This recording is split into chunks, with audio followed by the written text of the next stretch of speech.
What was the hardest thing to adjust to when you first came into this prison? I've always naively, I guess, thought that women were the gentler sex, the weaker sex. That's what society wants us to believe. And the fact that women can stab a man to death 40 times, I find that incomprehensible.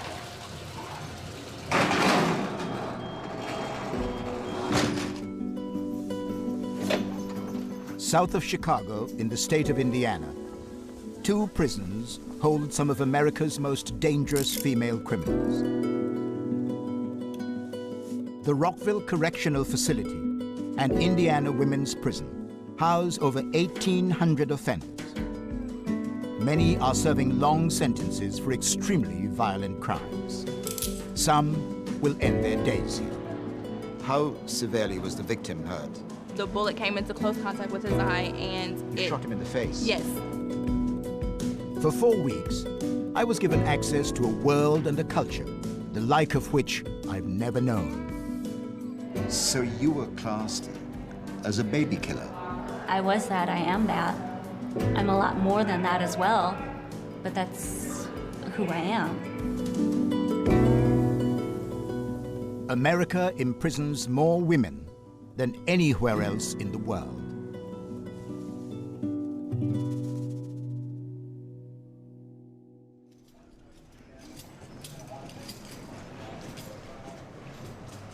This is Indiana Women's Prison.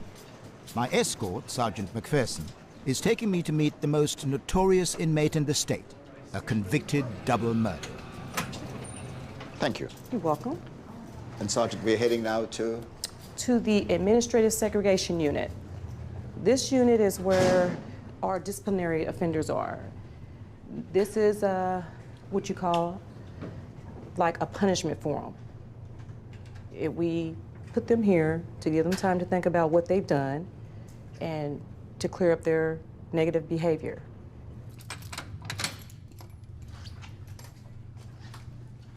Offenders in this unit spend more than 20 hours a day locked in their cells. They have no contact with the rest of the prison population. Hey, Sarah, you ready?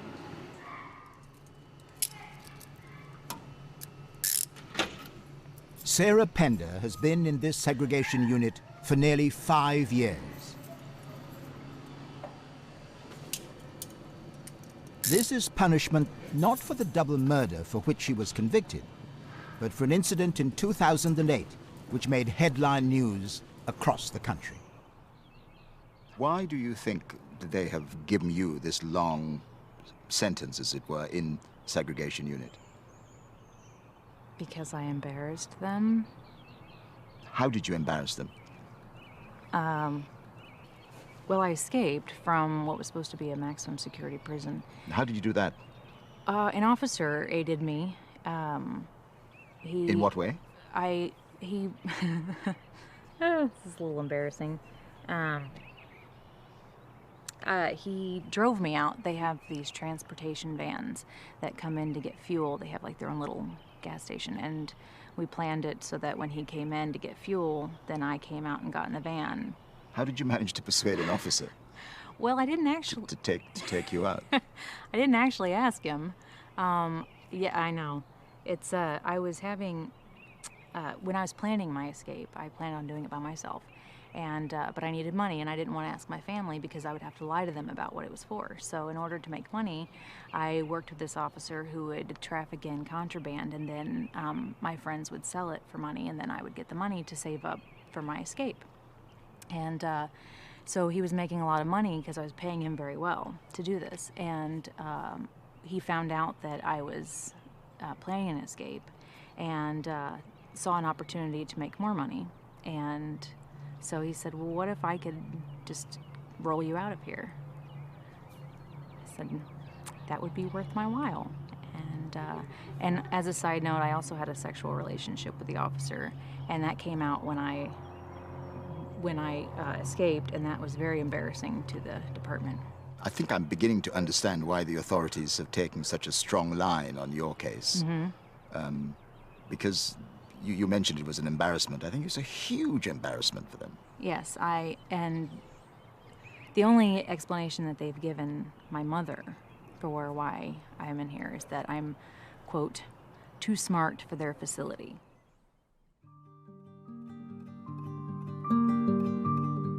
This is the Rockville Correctional Facility from which Sarah Pender escaped in 2008. She was on the run for more than 4 months and was labeled America's Most Wanted Woman. Leading the way back to Indiana, 2 state troopers and an unmarked police car, bringing convicted murderer and prison escapee Sarah Jo Pender back to an Indiana state prison. Pender has been on the run from police since escaping from the Rockville Correctional Facility last August. She'll have no contact with the outside. No phone calls, no visits, and we'll minimize her contact even with staff internally. The state has been true to its word. And this has been Sarah Pender's life ever since. Scott Spittler, the officer who helped her escape, was jailed for 7 years. Sergeant McPherson has known Sarah Pender from the day she arrived at Indiana Women's Prison. She must have struck up a very deep relationship, having targeted that male officer. He was having problems at home, and she preyed on that. She preyed on his emotions. She made him feel that she was going to save him, that she would be his everything, that she would replace what he didn't have. And he was so vulnerable, he fell for it. So he did whatever she asked. He fell in love with her. He fell in love with her? Yes, but of course she wasn't in love with him. She used him to get what she wanted, and that was to get out of Rockville. And you would put that down to her ability to... manipulate. She is... I've seen a lot. I've been here for over 20 years. Sarah is one of the best manipulators I've seen.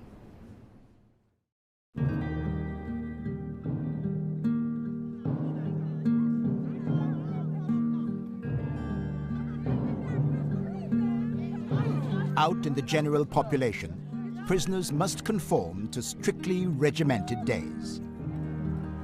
3 hours for recreation.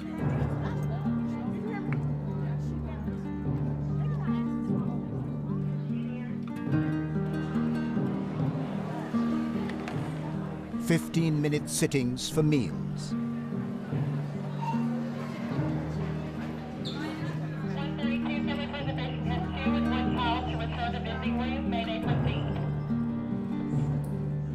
Apart from this routine, inmates are allowed out of their cells, although they're confined to their assigned units.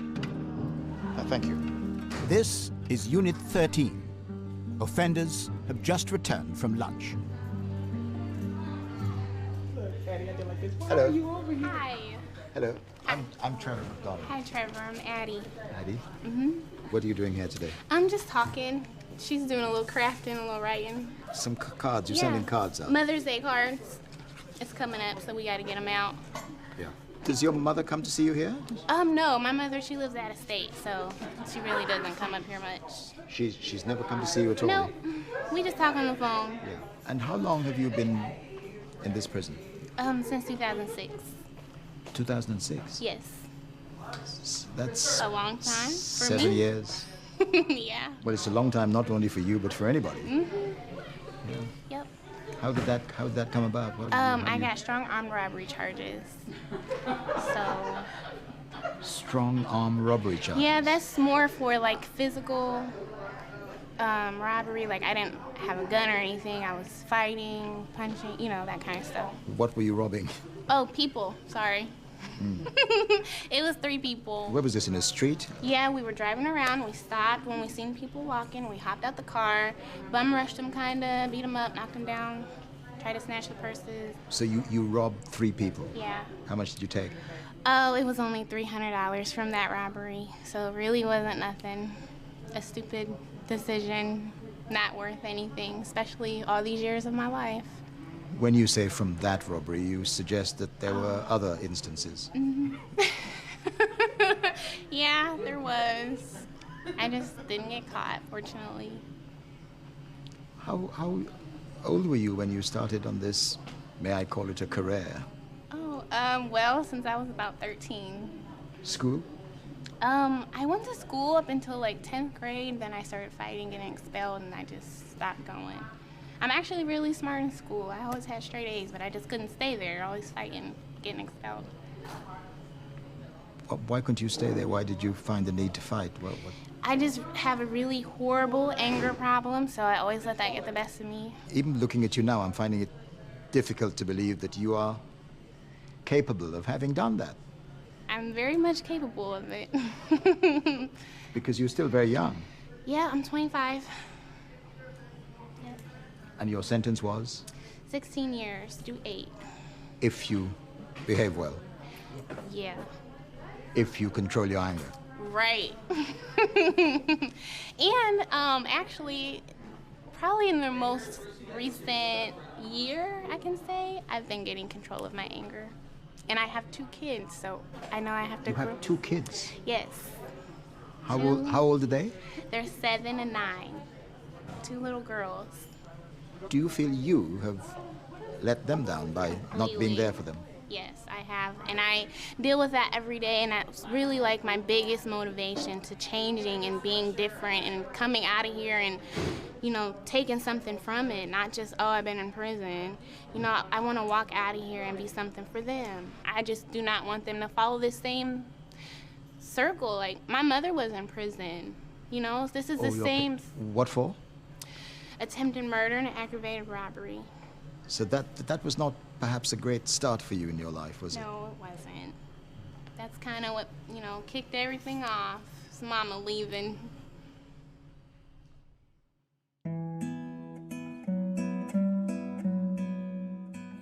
Addie Hartz will be free in only a few months. She'll spend much longer picking up the threads of her life.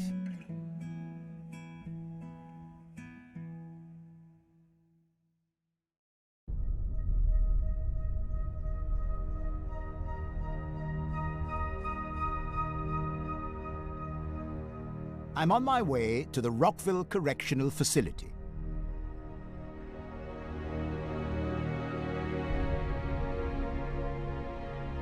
This is the largest women's prison in the state of Indiana.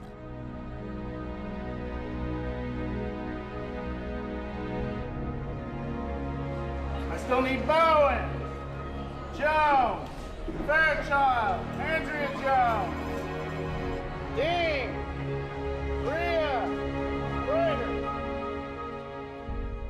Rockville is a clearinghouse for convicts from all over the state. Some will serve all their time here. Others are assessed and moved on to other prisons. Every month on average, 200 new offenders arrive here. This is their first port of call. From now on, their every action will be governed by prison rules. Ready? Look right up here. 1, 2, 3. All right, this paper here tells you we don't allow any sexual contact of any kind between you and staff and you or our offenders. Your stuff? Okay. Go over there and get a styrofoam cup, put your name on it. There's water in the orange thing. Okay. From the way an intake looks when she comes in here, can you tell what she might be in for? No. I don't ever try to guess. Some of them, when you look at them and you look at the offender, it's like you cannot believe that that's what she's here for. You're frequently surprised by what they've done? Very much so, yeah. You would, if you look at, you know, the paper and then look at her and you're going, there's no way. But, yep. Do you see many of the same people coming and going? Yes. They'll come in that door back there and say, I'm home. And I'm going, really? You know? Because for some of them, this is. Because they have nowhere else to go. Okay, I'm gonna roll each finger. I'm gonna start with your right thumb. Hello, I'm Trevor. Hi, I'm Paula. Have you been in this prison before? Yes, I have. For Fort Wayne, Indiana, I've been here for possession of meth. So I've been here before, but I only stayed like an intake. I didn't leave intake, so, but this time I will. Yes. Yeah. So this time you will be in the general prison population. Yeah, sure will. What sort of prospect is that for you?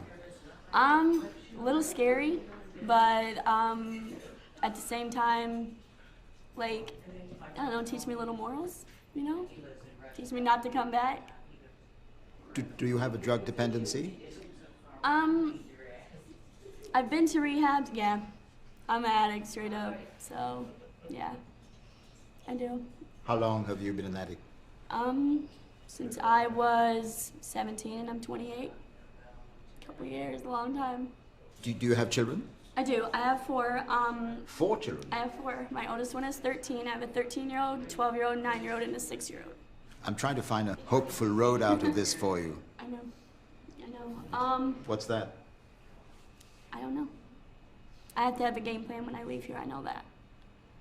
Like, going back to the life, like, when I got in trouble this time, I violated probation because I didn't have no transportation back and forth, and I wasn't using, and I haven't used for maybe 3 months at the most, you know, and that's pretty good for me because I was doing needles and all kinds of stuff. But 3 months is a big step, and I just want it a little bit further and a little bit further. But it's just, it's hard. It's really, really hard. Yeah. Thank you very much for talking to me. Good luck. Thank you.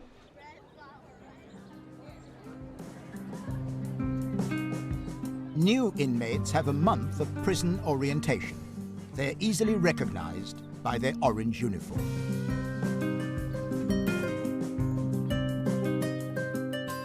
For every new arrival, some other prisoner is about to leave. Martha Search is quietly counting down the days.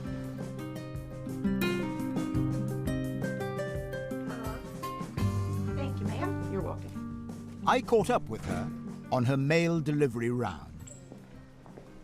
Martha, how long have you been in? Almost 20 years. The thought of getting out must be a exhilarating one. Yes. But you must also be worried about getting back into the world after all this time. Yeah, I am, but this time has given me time to discover things I didn't have before, like patience. And I know it's going to be hard. It's going to be a little bit difficult, but I just take one day at a time. And I'm just anxious to see how the world has changed in that 20 years. You'll have a lot to catch up on. Yes, I have a lot to catch up on, and I have 2 daughters grown that were ages almost 13 and 16 when I was incarcerated, who are now 32 and 35. So I haven't seen them in a while. Have you seen any of them since you've been here? I haven't seen my youngest daughter since '99. She couldn't do it no more. And my oldest, I stopped coming in 2005 because she didn't want to leave without me anymore. And you missed quite a lot. I just went from here to Terre Haute to the hospital not long ago, and I was awestruck at the things I saw. And I had to have the officer tell me what it was, because I didn't know what it was. Things like what? I seen this little gadget once, and I didn't know what it was, and someone said it was an iPod, so I had to have them explain to me what an iPod was, because I don't know. And a cell phone. I'm used to your cord phones at home. So, I'm like, yeah, I can't wait to get out and try these things. I'm the type of person that likes to learn things, and I'm curious, and I'm gonna find out, and I'm gonna get on Google. I found out all about Google and all them. I just can't wait. I just can't wait to explore everything. So you're waiting to make your entry back into the real world? Yes. And I've told my children that you might still see a little prison in me because I've been down so long. You know, there might be this What does that mean? There might be this one time when I look at the clock and think it's count time. Or not sure if I should answer the telephone. And money's gonna be strange to my hands, you know? And so I said, if I act a little different or if I wander off for an hour or two, don't worry about Mom, I'm exploring.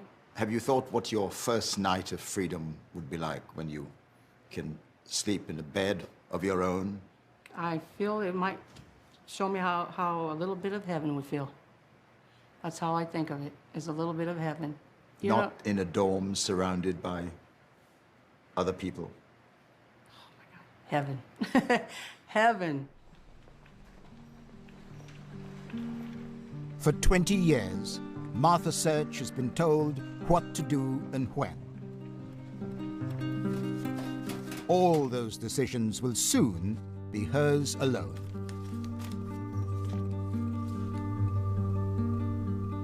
prison inmates on long sentences survive partly on dreams of freedom. But in August 2008, one female offender, Sarah Pender, actually broke out of Rockville. The convicted double murderer had earlier told me that her escape plan relied on the help of Officer Scott Spittler. Now, since September, we've been hot on the trail of a woman authorities have called a female Charles Manson. Now, recently she was added to the U.S. Marshals 15 Most Wanted list, making her the most wanted woman in America. But how on earth do the authorities explain the fact that she escaped? Lieutenant Brad Gray was on duty on the day of the breakout. Lieutenant Gray, what were your impressions of Sarah Pender while she was here? She was always trying to get an advantage over someone or something. It was always about, anytime you talk to her, if you ask her a question, she would typically respond with, "What's in it for me?" And when people, either say that or give you the impression that that's what they're trying to do, then it should put you on notice that, you have to be careful about how you're dealing with them. She got out through a back door in this recreation building. Having changed into casual clothes, she hid her prison uniform in the ceiling. The door alarms failed to go off, and a white van was waiting. With Pender crouching under the back seat, Spittler drove her out of the west gate and out onto the open road. What were your feelings about the fact that this was an officer with whom you had worked very closely, someone you knew, someone you had served with, and someone you respected as a colleague? Once we discovered that it was him that had driven Pender out of the facility, I was just absolutely sick, just sick to my stomach, physically sick, mentally sick over the entire episode. Sarah Pender proved to be, as you had probably thought when she came in here, that she was just as clever a manipulator as you had originally felt. Oh, absolutely. She has proven herself to be that time and time again, and that is probably the best proof of it right then and there. If you can convince an officer, someone who was trained not to do this, somebody who was trained to maintain the order and the peace of a facility, if you can convince that person to drive you out of a correctional facility, you can convince anybody to do anything.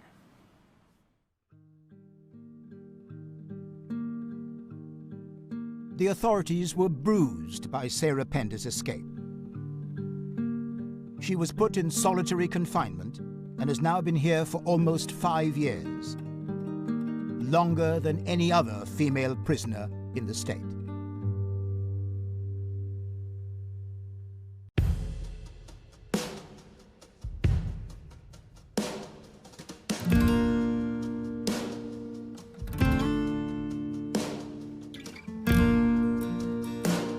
Of the 1,200 offenders at Rockville Correctional Facility, 85% of them are mothers.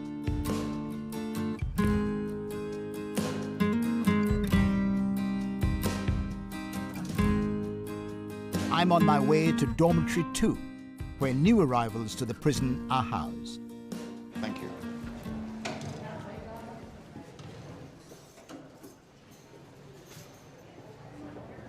Paula McIntosh, a mother of 4, was beginning the difficult process of adjustment.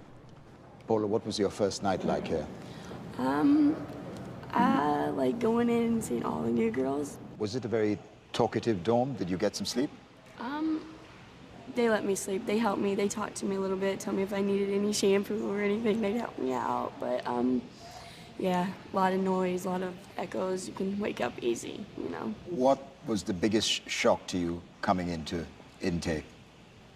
When you get not really to intake, just when you drive up in that vehicle and you turn around and you see that the last gate close, it's your heart goes instant. Yeah, it's really hard. Will you have a visit soon, or? No, my family won't come up here. My dad, he doesn't really come and see us because it's just really hard on him. So I'm pretty sure I won't get no visits. Why won't your father come to see you? I think it's too hard on him because there's me and then my brother's just turned 18 and he's locked up and it's just like a pattern, you know? And I think it's really hard on him, so he won't come see me. It's hard on him, but it's also very tough on you that he wouldn't come to see you. Yep. Plus, he's got my daughter. He's got my 9-year-old right now.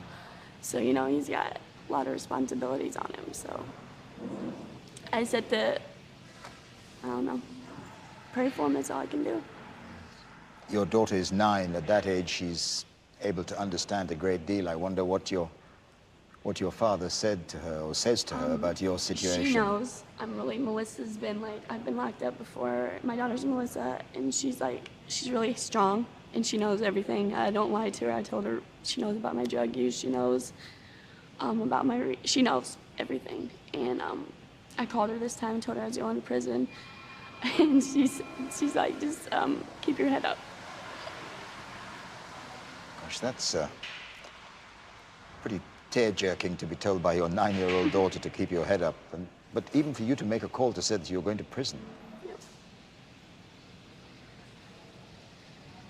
Yeah. And you have no idea when you'll see her again? No. Her dad just got out of prison, and he's not seen her not one time. And she's 9, and I guess he's just like coming around. My dad's letting him come and see her, like visits. So that's like a big step for her too. When it's just like, and then it's like, I'm there and then I'm gone, you know?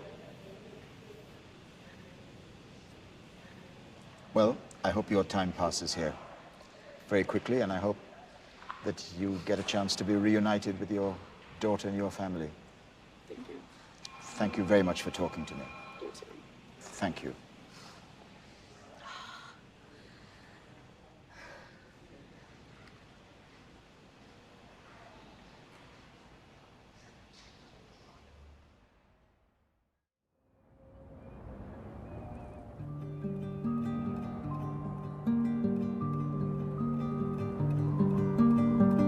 At Indiana Women's Prison, it's morning recreation. It's a chance for inmates to make friends and cultivate relationships, which can be a desperately important part of prison life.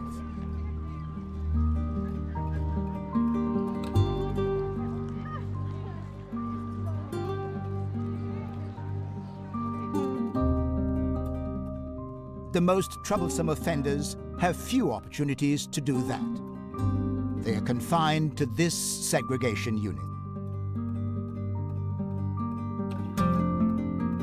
They have 1 hour out of their cells and are escorted, shackled, even to go for a shower. Sarah Pender's cell faces that of her friend, armed bank robber Desiree Hancock. Put your arms back out here then. This one? Yeah. I heard you tighten it up after I put it on you. All right, step back. Step out. But I notice you're opposite Sarah Pender. Yes, I love her. That's one of my very good friends, I would like to give her a lot of credit for partly the woman that I am today. Like when I get ready to show out or I get ready to snap, because this place will take you there, she'll be like, Desiree, shut up. Or shut up, go sit down. And I'll go sit down, I'll calm down. In a place like this, friend is not a word that you just throw around. And it's not something that you just say, because women are very vindictive creatures and they're very fake and they're very just catty. They will smile in your face and they will just be like, hey, and I just hope nothing but the best for you. And then you turn around and they done blue slipped you like 35 times and trying to get you and your girlfriend separated. How close do these relationships get? You mentioned women and her girlfriend. That's it's a pretty They get pretty deep. Pretty deep. Pretty deep. They get pretty deep. A lot of women don't come in here gay. I wasn't when I came to prison, but I am now. And you have become. Mm-hmm. Yes. Practicing gay? Is that? Yes. I'm a lesbian. Yes, I am. But you discovered that, or you became that when you were here, Mm-hmm. when you came to this. I was married 3 years before I came to prison to a man. And, it's just, I don't know, loneliness is what started it. And then I don't know. One thing led to another, and it may seem fake on the outside, but emotions and feelings are real. And you have had such a deep relationship in this. I've had two great loves. I've had a dozen relationships, but I've had two great loves, and I have... In this prison? And I will say that I damaged both of them. I damaged both of them. How did you do that? How did you damage both of them? Being a cheater, a liar, just... it was like being a cheater and a liar. Like when you're in a relationship, it's like being a kid in a candy store. It's not just one girl. It's not one girl. It's 740 girls. So, and out of the 740, probably only 40 ain't gay. The rest of them, this is the gayest place on earth. The rest of them are all gay.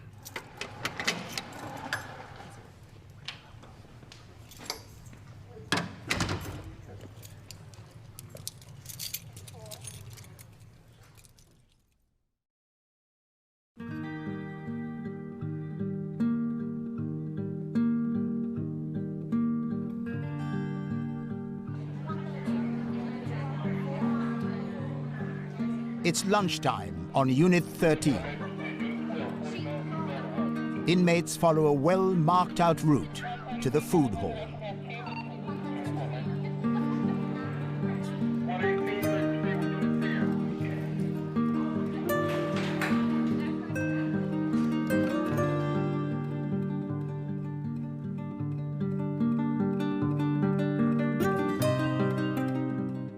I meet up again with Addie Hartz, who is hoping very soon to leave this place for good. Am I allowed to grab one of these? Yeah. Okay, I'll grab. Okay. What's on the menu today? This is a chicken patty with gravy. What is this? A chicken patty. Okay. With gravy. This is supposed to be cabbage, and this is some kind of Spanish rice, I'm sure. Spanish rice? Yeah. Some of it's really not bad. I'm bashing the food, but some of it really isn't that bad. Yeah. Like, I'm gonna eat this stuff. Yeah, this is a good tray today. Are you guys ready to say grace? Yes. Okay. Dear Lord, we come to you and thank you for this meal. We ask that you bless it and let it be nourishment to our bodies. In your precious name we pray and thank you. Amen. Amen. The gravy's too watery, so it made it really soggy. The other thing is about this place, which is very obvious, is that this is an all-female environment. Yeah. Which you've had to get used to. Right. And that's kind of funny because on the streets I never really hung around females. But there's people here that I'm close with. Queenie's one of them. This is Crusher. We're close. Yeah. Not like sisters, but you know, just close. People that you bond with and have fun with. Yeah. It's okay. We all have a common bond. No matter your crime, we all have a common bond. Like we could see someone like Christian having a bad day or Addie have a bad day and then she crying. You know, this is a no-touch facility. We ain't supposed to be hugging, but we do. I feel like women need the comfort of, hey, it's gonna be all right. Yeah. And if you can tell me all day, but if you touch me and let me know it's gonna be all right. Keep everything surface, you know? Is everything on the surface, or are there deeper relationships than that? In here? Yes. Yeah, plenty of them. But I try not to get involved in all that. I've been involved with deeper relationships in here, and it just didn't really go well, so I just try not to. Oh, so you were, you say? Mm-hmm. Yeah. And it didn't go well? No, not at all. Like, you feel like it's going well while it's going, but once they're, like, out of sight, they go home or something, it never goes as planned. Like, all the words they've said, it doesn't add up. Now, you're looking forward to being out in a few months, but what are the fears, what are the worries about this world that you're going into after 6, 7, 8 years? Well, what concerns you? Really just the fact of being put back in the same environment, the same surroundings, you know, and making the other choice, not the negative choice. So, what'd y'all say? Y'all don't like it? Well, we was looking at your cabbage. I was wondering, can I have it? You're looking at the cabbage. You can have my cabbage. Yes, please. Please have my cabbage.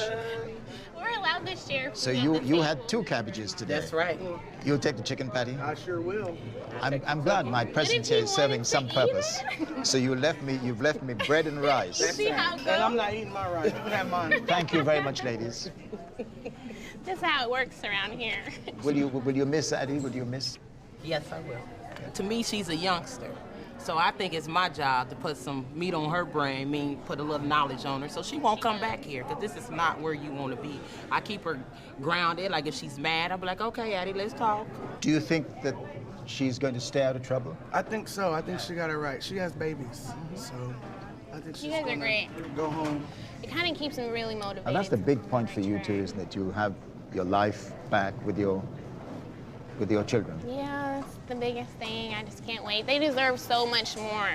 You know, like this has been my life, and this is my parents' life, and this was their parents' life. And I'm just so ready to break that curse, that cycle.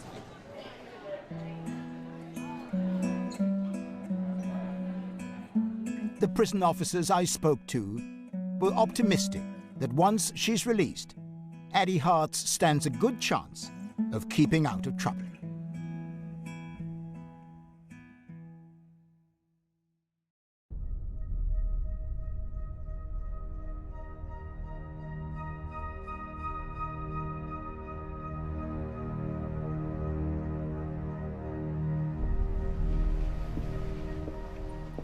At the end of my first visit, I asked to see the convicted double murderer Sarah Pender again.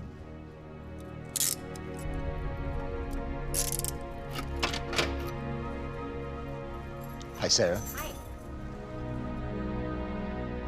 Once described as America's most wanted woman, her notoriety is a far cry from her formative years and life as a college student.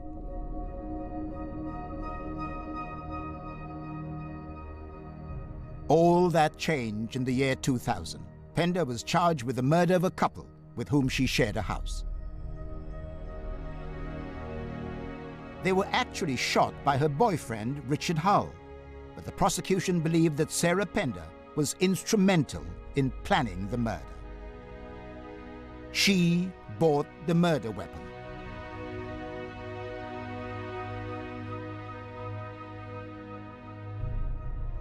And she helped to dispose of the bodies in this skip.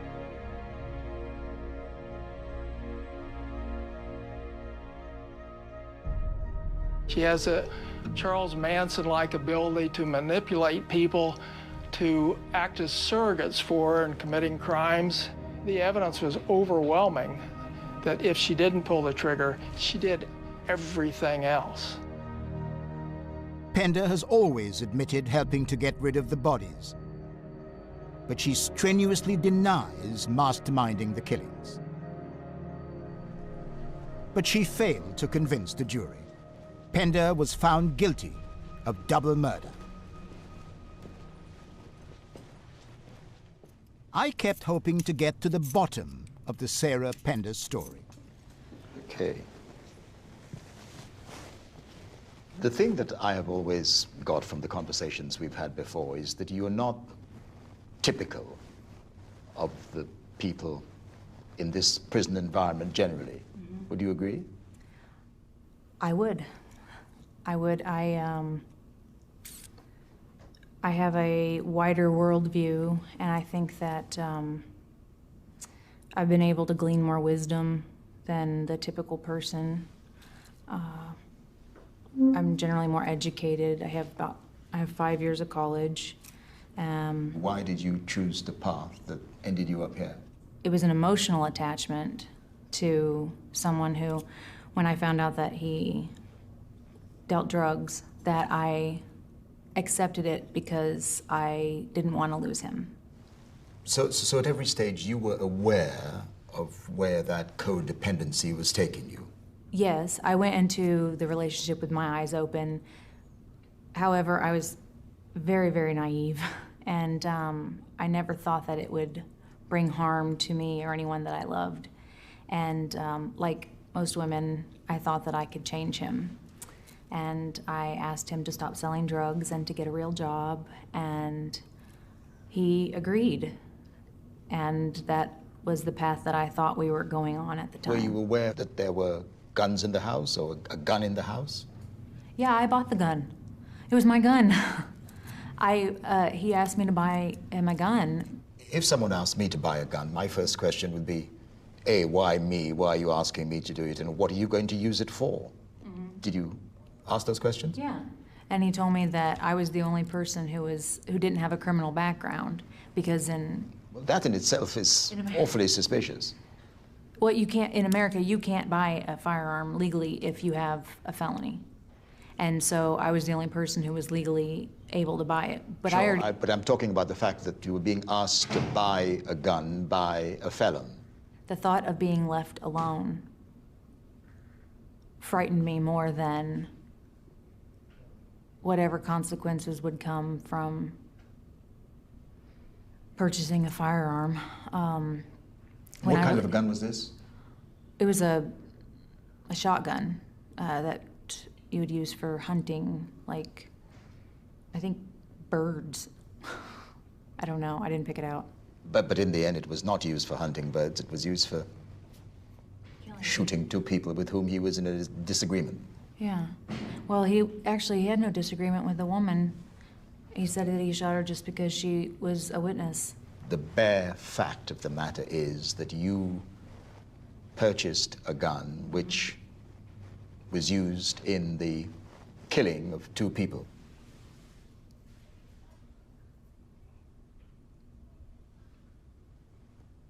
Did you think about the victims of the people who were killed in this crime? I think about them all the time. I think more about their families. The woman had 3 kids. Patricia, she had 3 children. And despite the fact that they were both felons, drug dealers, it doesn't matter. They were still people, and they have families that love them, just like I have a family that loves me. And they can't ever get those people back. What did you think when you heard the judge or the prosecutor pronounced a sentence on you? Because you were given two very long sentences. Yes, I was given 110 years. 110 years? Yeah.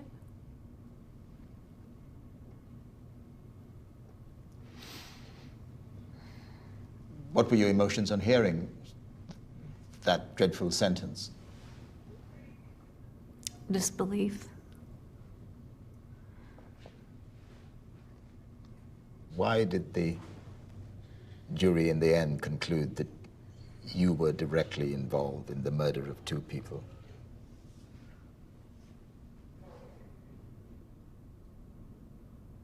I knew that I had committed a crime, but I knew I wasn't guilty of murder, and I was willing to take responsibility for my actions. In that case, was it in somebody's mind, the mind of the prosecutors, the prosecuting authorities, that you had somehow encouraged or manipulated him into committing those murders? Yes. Yes, that was their theory, that I had, this is where the entire reputation of manipulation, that I'm a manipulator, came from. The prosecutor had went forward on the theory that I had manipulated Richard into murdering the victims, and his theory was that I wanted them out of my house. You were being judged, or you were seen, you were perceived as a two-faced manipulator. Yeah. Yeah. Which is a really hard label to carry. Every time I meet somebody new, if they are aware of my infamous reputation, it's a new hurdle to jump. And that's a consequence of my actions.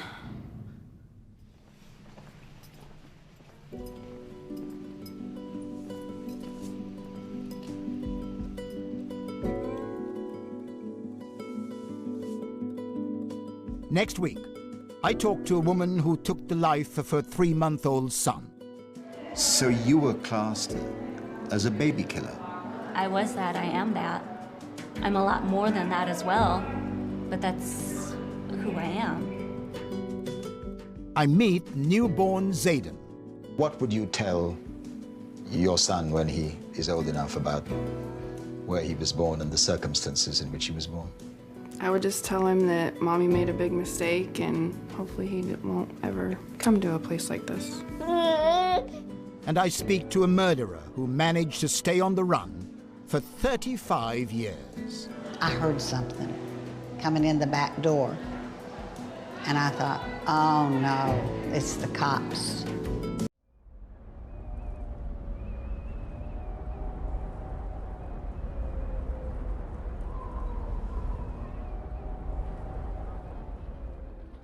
What was the hardest thing to adjust to when you first came into this prison? I've always naively, I guess, thought that women were the gentler sex, that the weaker sex. That's what society wants us to believe. And the fact that women can stab a man to death 40 times, I find that incomprehensible.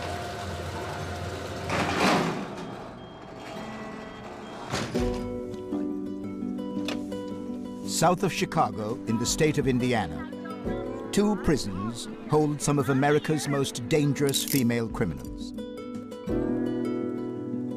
The Rockville Correctional Facility and Indiana Women's Prison house over 1,800 offenders. Many are serving long sentences for extremely violent crimes. Some will end their days here. How severely was the victim hurt? The bullet came into close contact with his eye and it Shot him in the face? Yes. For 4 weeks, I was given access to a world and a culture, the like of which I've never known. So you were classed as a baby killer? I was that, I am that. I'm a lot more than that as well, but that's who I am.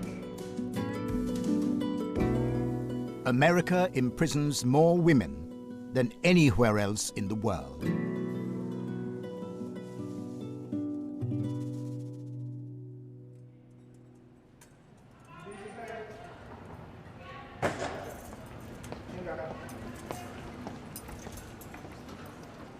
My second visit to Indiana Women's Prison began in its segregation unit. The prisoners here are among the most dangerous, and some have been punished for breaking the rules. They're locked down for 23 hours a day and have no contact with the rest of the institution. Miss Boyd? Some people here would like to meet you.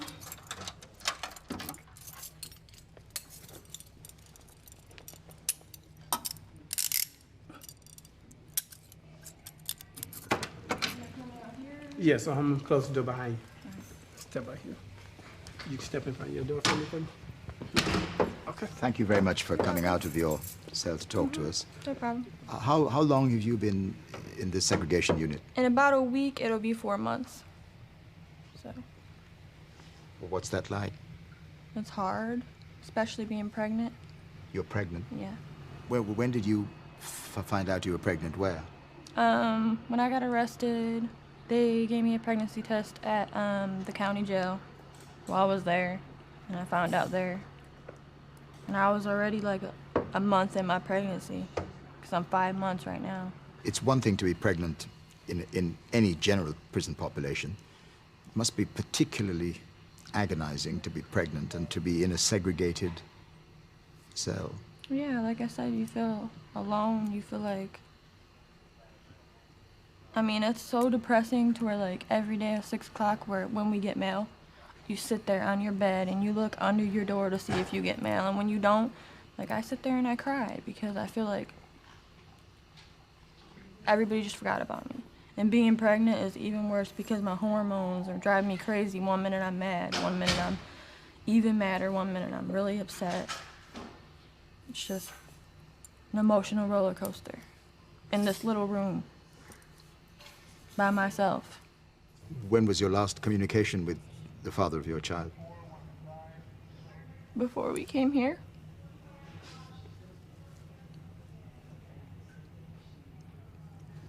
Is this your first baby? No, I have a daughter. She's 5. She's with my mother right now. What does your 5-year-old make of your situation? Because she is probably of the age where she's just about beginning to comprehend that her mother is not around. Oh yeah, I talked to her. She knows that I've been in trouble, and she tells me like it is. I'll call her at home and she'll tell me, why can't you just stop getting in trouble and be home with me? And, you know, she tells me she's like the mom and I'm the child. That's what it seems like right now. Boyd escaped from a prison work program which was based in the local community. Her punishment is 6 months in this unit. Pregnant women who do follow the rules and who have committed less serious crimes are put in a separate wing. Once they're about to give birth, they are taken to a local hospital. Their babies will then spend the first months of their lives back here.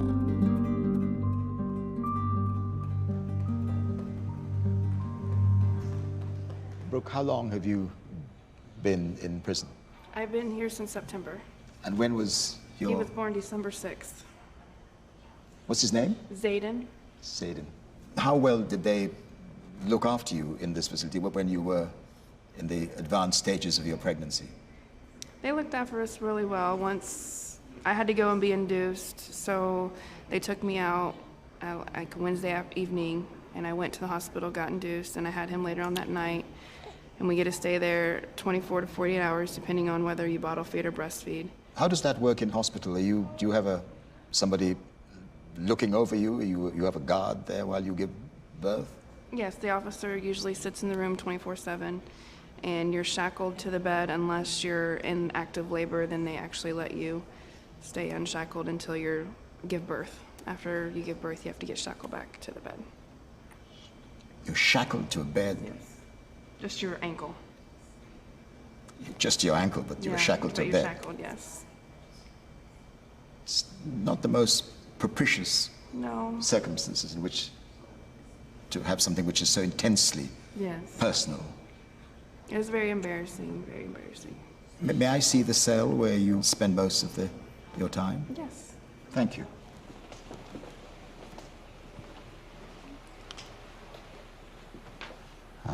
See, yes.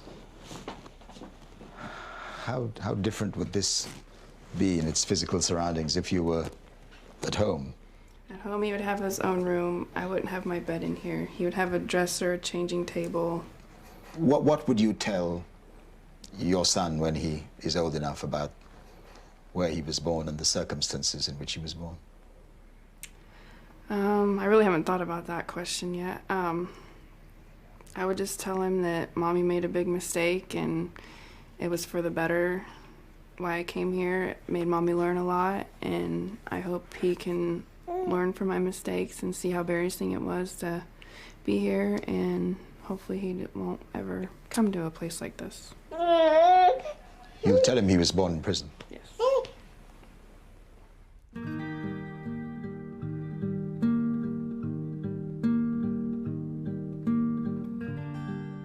It's visiting time, and Kim is preparing to take baby Gabriella outside the unit.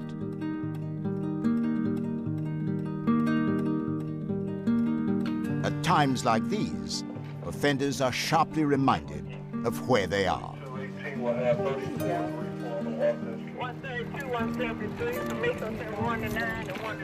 So you have to be accompanied on these visits out, Kim, do you? When we have the babies, yes. Yes. Why is that? Just for their safety. I mean, there's sexual offenders here that have done crimes like that, so that's one of the reasons why we escort. It's difficult to believe that people will want to do anything to a child being taken out to a visiting area. I know. But it might happen. Yeah. And you have to make sure he doesn't? Yes, sir.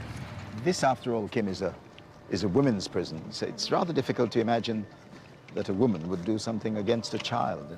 Oh, yeah.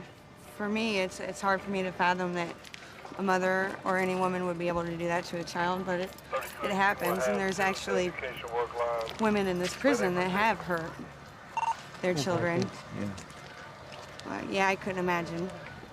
132, 173, Tamika said 1 to 9 and 1 to 13 from the dining hall.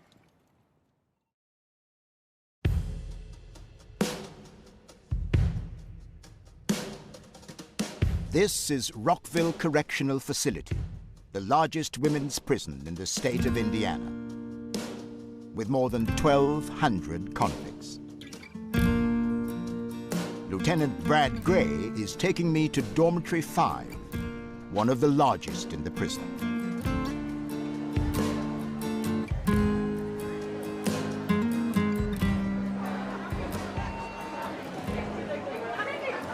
Inmates here are allowed the freedom of the unit during the day.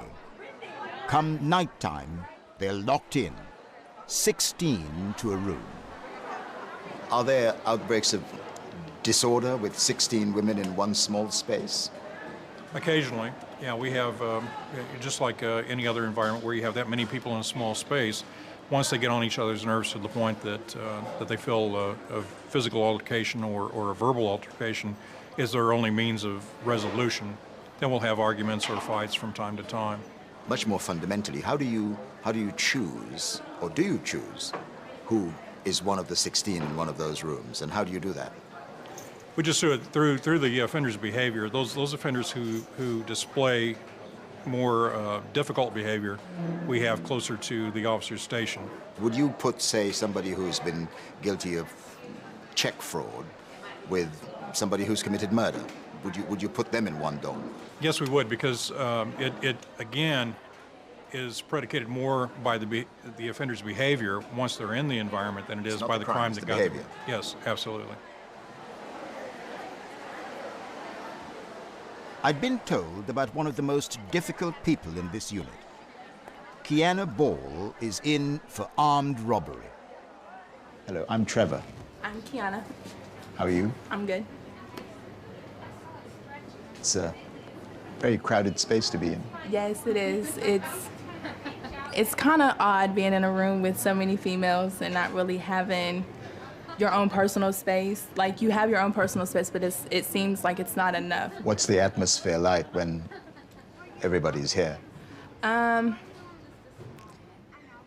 can be a little off balance, a little frustrating, because all the different moods and attitudes that it's like a lot of different personalities, and they tend to clash, and you have like half the room has their good days and then half the room has their bad days, so it's like, it's real crazy. It's real crazy. Out of earshot of her cellmates, I asked to talk to Ball about her crime.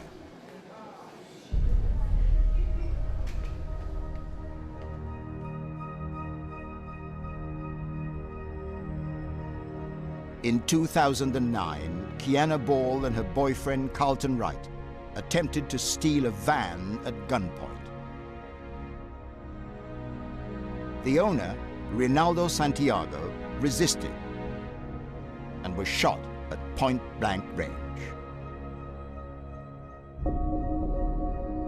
This is Ball and Wright moments after the shooting. They hide their weapons in a nearby apartment block. When she was arrested, police discovered these guns in Kiana Ball's handbag. How old are you now? I'm 22. I will be 23 in November. So you were 19 years of age? Yes. When you came to prison? It's a lot to handle, and I have kids at home, so that makes it a little more harder to cope with than anything. How many kids do you have at home? I have 2 kids at home. I have a little girl, Brianna. She's 6. She'll be 7 July 16th. And I have a 4-year-old son, Zion. He will be 5 June 12th. How were you caught? How were you found out? We found ourselves in a jam with a guy that we had met, and things just got out of hand. And we were trying to rob him, and just things, like I said, things got out of hand, things got carried away, and he ended up being shot, and we... You shot him? Yes. How severely was the victim hurt? He was severely hurt on the left side of his face. The bullet came into close contact with his eye, and You shot him in the face? Yes. It came into close contact with the side of his face by his eye. Now he's permanently blind in his left eye. Wow. Yes. What's your emotional response knowing what the consequence of your action was. I didn't have any feeling at all about it. I didn't feel sorry about it. I didn't regret it. I didn't want to take it back. I didn't want to fix anything. I didn't feel bad at all. But after the fact, I felt bad because it's like, this is an innocent man. I don't know him from anywhere. He doesn't know me from anywhere. He's never done anything to me because we don't know each other. So when I thought about it, I was like, I almost took an innocent man's life. And your sentence was? My sentence was, I signed a plea, pleading guilty to armed robbery with serious bodily injury, and I was sentenced to 30 years, due 15. You have to deal too with the realization that the formative years of your children's development Yes. will go on Yes. Without you. It bothers me because like all the little things that I'm missing out on are all the little things that I would love to be there for. Like my son's first day of school, just all the little things is what are the most important to me. So it hurts. It is quite conceivable that they might have been out of school by the time you Yeah. by the time you get out. There's a possibility that's if I don't keep myself out of trouble and I keep down the path that I've found myself being on, getting into trouble constantly, in and out of lock. If I keep myself on that path, then I'll find myself not getting home to my kids until they're grown, and that's something I don't want to happen. I want to almost until they're adults. Yes. So I would like to make it home to them before it's too late. I would like to be able to spend some time with them before they're too grown. Kiana Ball is one of those who finds it extremely difficult to cope with life in prison, compounded by the fact that bad conduct has got her an additional 9 years.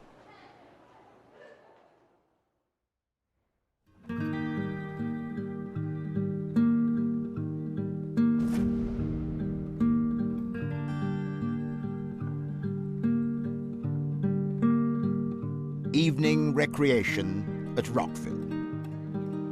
Prisoners have an hour's free time before lights out. The tedium of the unimaginable sameness of long days poses difficulties for even the toughest offenders. And for some, there's the constant pain of living with the memory of what you did. Dawn Hopkins was convicted of the battery and manslaughter of her 3-month-old son. After almost 15 years, she's about to be released. Hello. Do you mind if we interrupt your game for a brief while? No, that's okay. How much time do you get to play table tennis every day? We spend about an hour a day doing it Monday through Friday. It gives us something to do and gets us off the housing unit. It's a little bit of exercise, but it's not real intense. How long have you been at this facility? I've been incarcerated at this facility for 1 year, but I've been incarcerated for 14 and a half years. 14 and a half years? Yes, but it's almost over. I have 2 years left. In like 29 months, I go home. In your darkest moments here, have you reflected on the circumstances which actually brought you to prison? Yes. 3 months into my incarceration, I tried to take my own life because I couldn't deal with the guilt of what I had done to bring myself here. I was very lucky that an officer found me and saved my life. I hung myself 3 months into my stay. You tried to hang yourself? Yes, I did. I was facing the rest of my life incarcerated. I was 25 years old. I had taken another person's life, and I couldn't live with that. And I did try to take my own life when I was first incarcerated. So the trigger for your attempting to take your own life was the fact that you were looking ahead at this vast expanse of time that you had to do in jail? And the guilt of taking somebody's life, the pain that I had caused my family, and I just felt like I was never going to be able to do anything positive with my life ever again. It must be strange to think of going home after all this time. Actually, it's terrifying. The world has changed in so many ways, and when I'm done, I'll have done 16 years.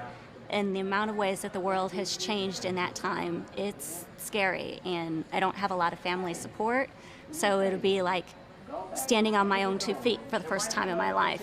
What was your early life like? I was a full-time college student. I have a bachelor's degree in accounting, and I ran a bar that my stepdad owned. When I go home, I also have a degree in philosophy that I've earned since I've been incarcerated. When I go home, I'm hoping to eventually own my own bakery, coffee shop. I want to get my pastry chef license and do that kind of stuff when I go home. You seem to have worked it out pretty well. You seem determined not to be somebody who comes back, and you have a plan for your life in the future. Absolutely. I think that's what you have to do. You have to set goals, and you have to turn your dream into a goal. Set the steps and accomplish them one at a time to be able to reach your goal. Otherwise, you're just treading water.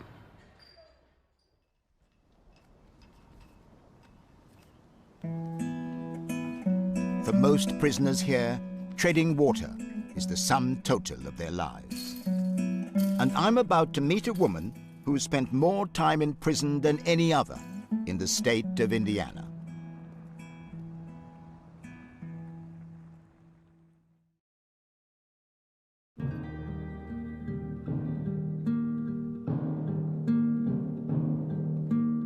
At Indiana Women's Prison, 69 inmates are here for life.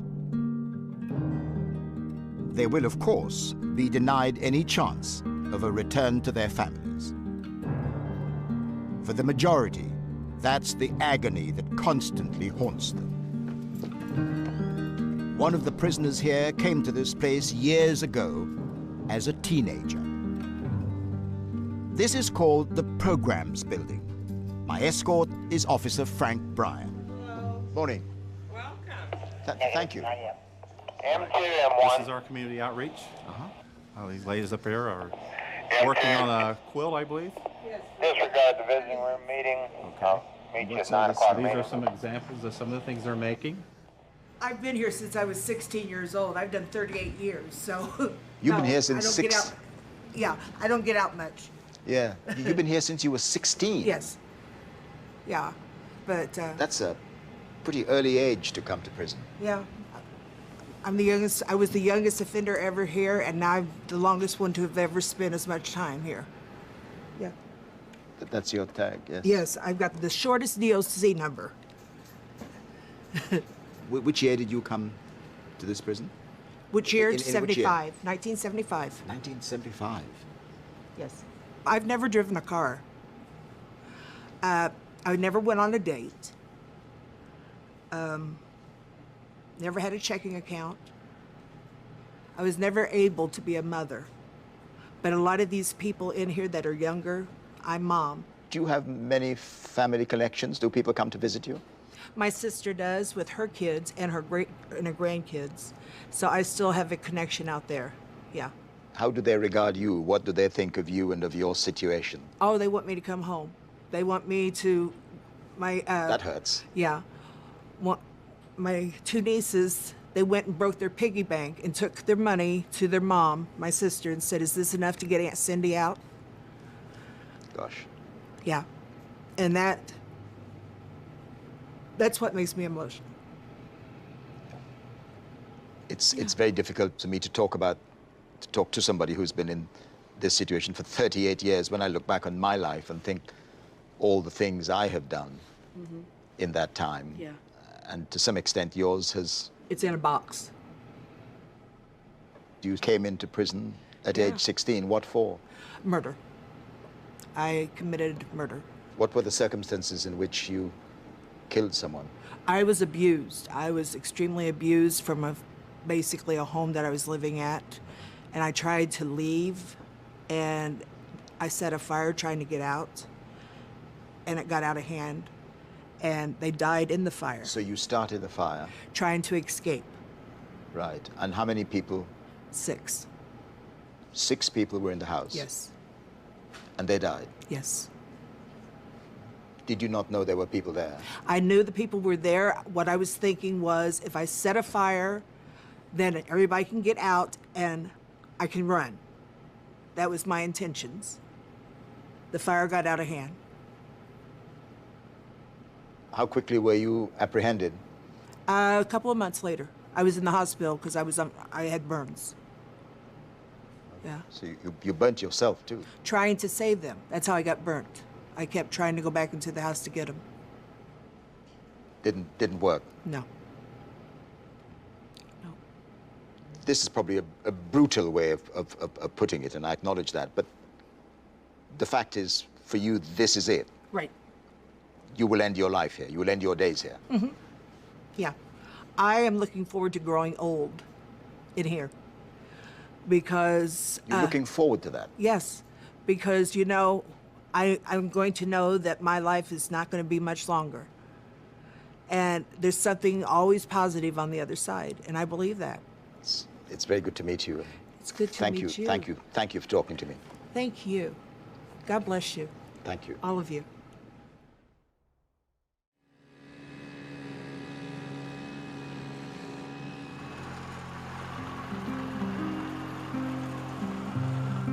Early chow! Line up!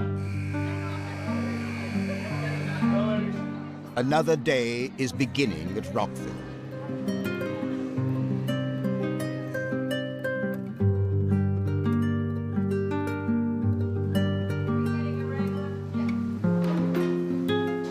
Although the majority of inmates here will be released into the community one day, prisoners talk endlessly about the years of family life they have missed.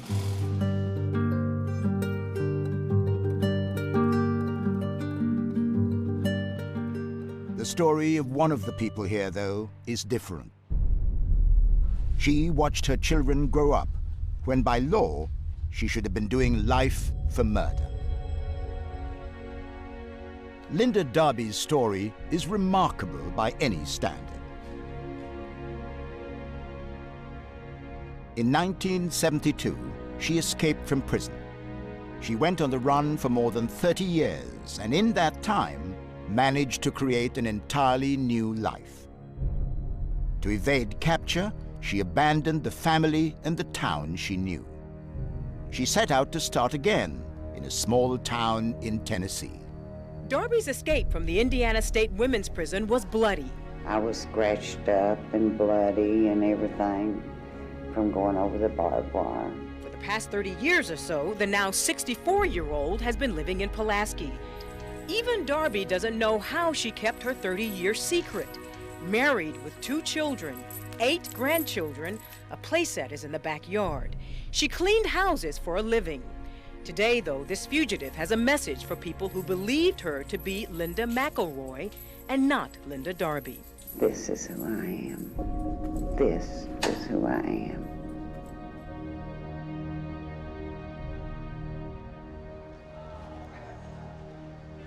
So you escaped and you decided to make a clean breast of it, start a new life. I just changed my last name, changed 1 digit to my Social Security, and that's how I survived. Were you always in a position where you were looking over your shoulder, wondering whether the next tap on your shoulder would be that of an arresting officer, a policeman, somebody in authority? There's always the chance. I just kept asking God, please let me raise my children. I couldn't imagine them not being able to take care of themselves. Did you ever confide in anybody at all about what had happened to you? No. There was nobody you felt you could talk to about your life in prison before? I knew that if I involved them, then that would put them in the middle of it too. So no, I did not. But it must be difficult when people talk about their lives. You know, you drift into talking about what you did earlier. How was it possible never to mention anything about your past to your closest friends? It was hard. It was very hard. But I just kept it within. On the day that policeman came to your house, on that fateful day, what were you planning to do on that day? I had just got through working. I was working for cleaning house that day, and we had came in, fixed dinner, And I was sitting at the kitchen table smoking a cigarette. My daughter went to the door, and Joe Robinson, who was the policeman that came to the house, and I knew him for 30 years, he said, "I'm going to show you this picture. And Linda, tell me if you know who this person is." And I said, "It's me." He said, "No." He said, "I told them they were wrong." He said, "I've known you 30 years. I said, "Joe, what's the sense of me lying? I could sit here and lie all day to you, and fingerprints don't lie." I said, "You'd know it as soon as you took my fingerprints." What did you say to your children? I told them. And they said, "Mom, we're behind you 100% because we know you didn't do it." I told them that back in 1970, I was accused and convicted then of killing my my second husband. What did they say? They said, "We don't believe it. We know you didn't do it." And my husband said the same thing. Were you surprised that you were an escaped prisoner for so long? Did it surprise you? Mm-hmm. And now? And now, all I can do is try my best to work my way out legally, walking out the front door. I've never heard a story of somebody who's been on the run for 35 years. I've never heard anything quite like it.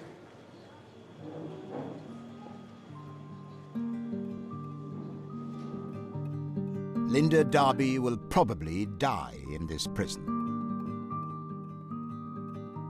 But unlike the other women here, she has memories of 35 years of freedom.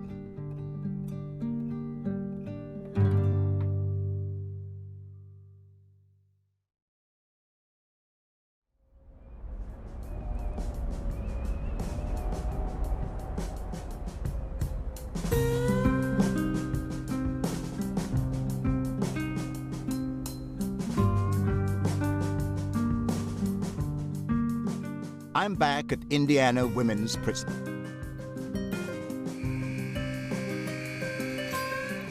I'm here to see one inmate whose story I had found particularly disturbing. Cindy White has the unenviable record of being the longest-serving female prisoner in the state of Indiana. Release for her is unlikely.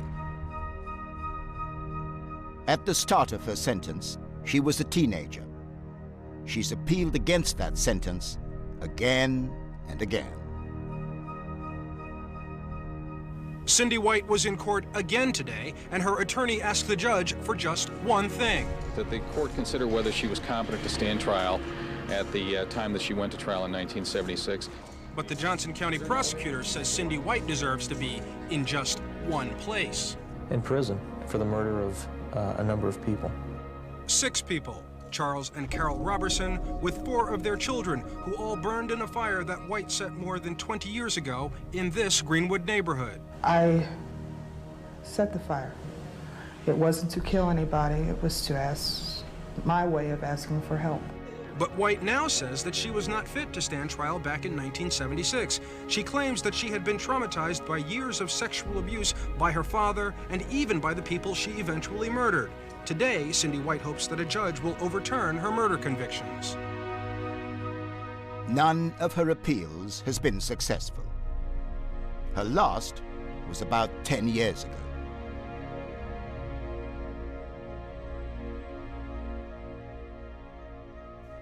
Remember my extended family I said that I have We were created in talking here? about that, yeah. Well, this lady right here that's needle pointing, this is my daughter Evie. All right. Hello, Evie. Hello. How are you doing? I'm fine. How are you? Has she taught you a lot? Yes. Yeah. She's probably the strongest woman I've ever met Really? Why do you say that? because I can't imagine being faced with what she's been faced with and staying as strong as she is. Having been here for such a long time. Yes. And I love her. Here, it's kind of like you see what you get. We've all been kind of in the same boat, hurt, disappointed, despair. So when you can reach out to someone that's walked in your shoes, then it makes it easier. So which is your I'm in space? the bottom one, the messy one. Welcome to my home. Wow. Home which is shared with... Yes, this is my bunkie. Would you introduce yourself? Hello. Cheyenne Pennington. Hello. And we get along really well. I'm mama to her, she says. It's another member of your extended yes, family. I get them without even realize I have them. And which is your bunk? This is my bunk. This is where I am secluded in. I come in, and when I don't want to be bothered with somebody or just alone, I will pull out and get down there and hide for just a little bit. You must have seen people come and go here over the years. Yeah, this unit, there's a lot of ins and outs, what we call. They finish their time and they go home. And I really don't deal with them too much because, well, it hurts. Because you see people who come here, you get to know them, and then they leave and you stay. Yeah, and it hurts. I'm not going to say it doesn't. Because I really wanted to have that hope of going home. But as it is now, I know what's for real, and I had to be in reality. I can't hope on false hopes. But it's a recurring hurt because you see people come and go oh, yes. constantly. I'm excited to see them go home because I know that they're going to be doing something that I can't do. And that is be with their family.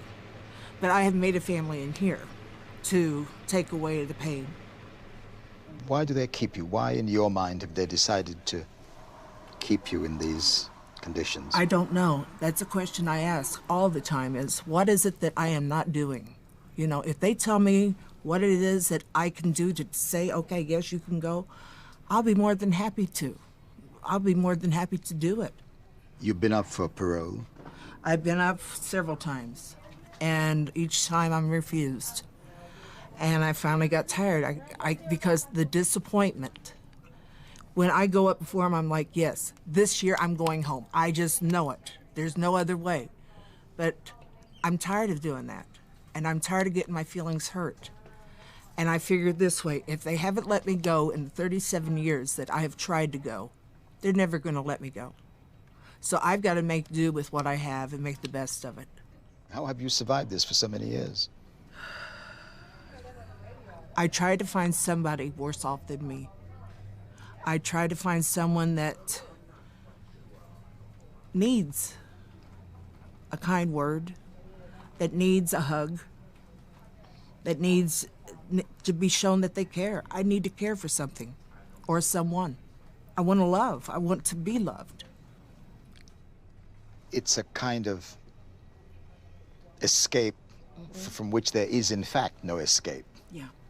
It's just that you find that thing that makes you want to say, okay, I'm going to be okay today, and hold on to it. However you mentally come to terms with it, it's a very difficult adjustment to make. I want something to show for my life, other than a DOC number. A prison record number. Right. And right now, I don't have it.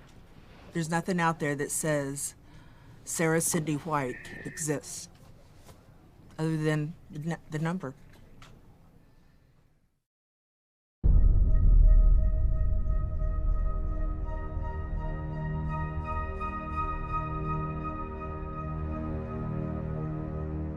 I'm on my way again to the Rockville Correctional Facility.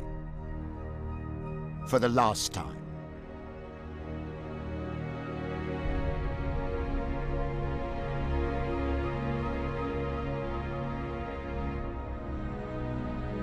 Of the litany of crimes you hear about in this prison, perhaps the most shocking is that of a mother who kills her child.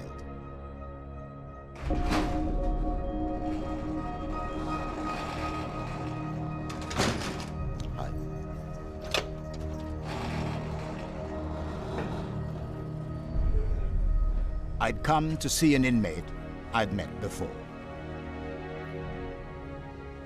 Dawn Hopkins is now looking forward to her release. She had been forced to give up her first 2 children because she'd abused them. But in 2001, she was convicted of killing her 3rd child, 3-month-old Noah.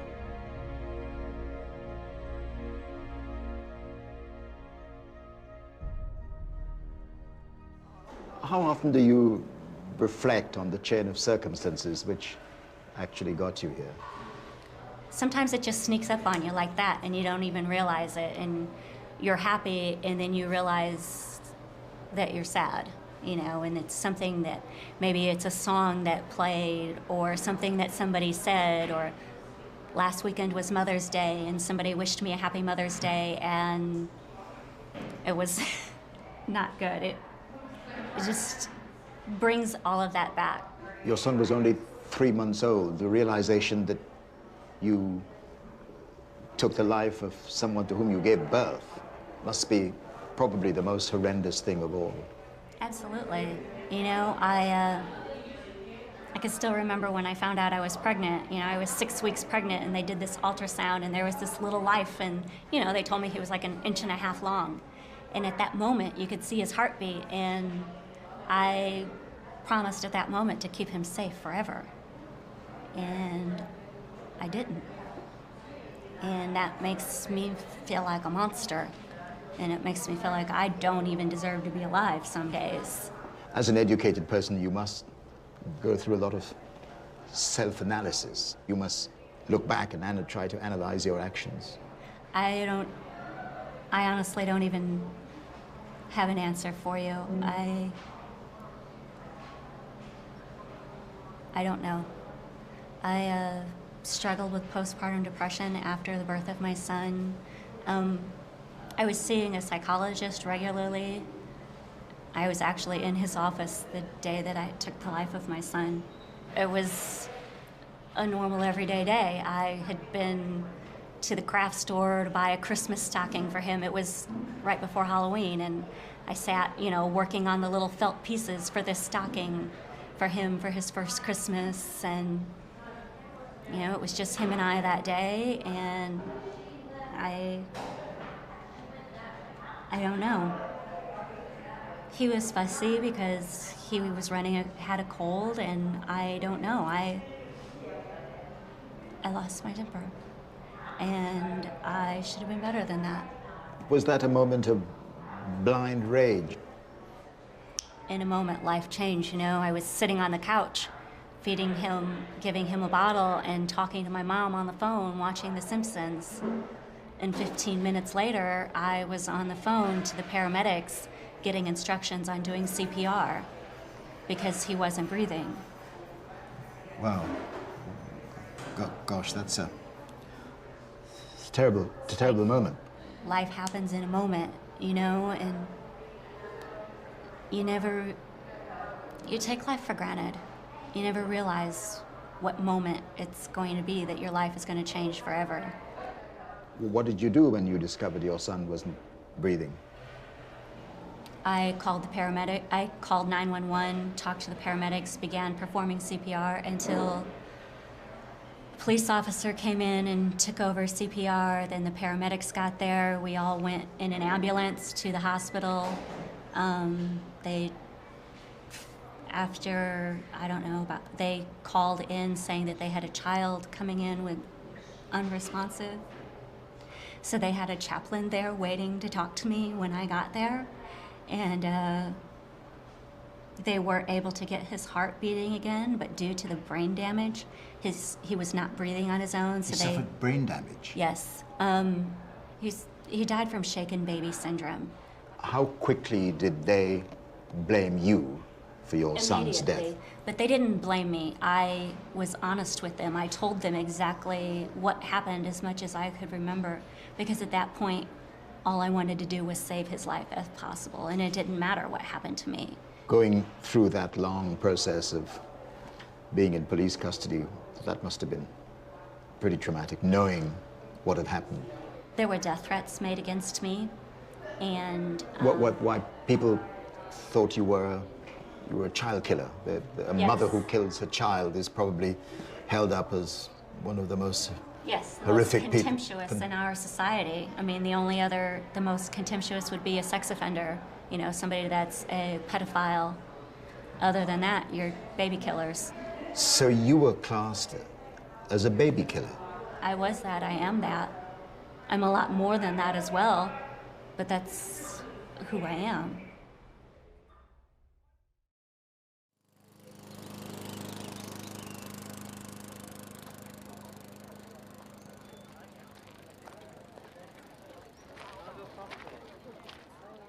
I eventually took my leave of Indiana and the many women behind bars in this state. The thoughts that stay with me are of horrendous crimes and the staggeringly long sentences. But thoughts, too, of wasted lives and the families left behind.